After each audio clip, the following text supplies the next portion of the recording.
What is up, guys? Dan at the side. In this video, I'm going to show you how to add music in Canva video app.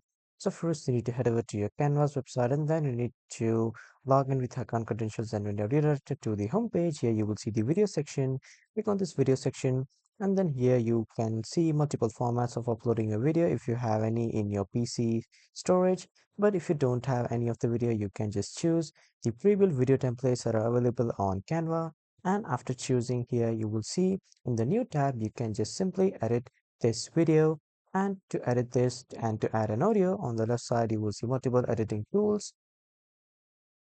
So from these editing tools, you need to click on apps, and then you need to click on audio after scrolling down a bit. And after that, when you click on audio here, if you want to access the free music, click on music free, and then here you will see all the free audio tracks which are available in Canva. So I'll just choose this audio, and when I click on it once, here you can see the audio has been appeared in the timeline, and this is how you can add an audio, and then you can just share it, download it, whatever you'd like. That was all for this video, everyone. Thank you for watching.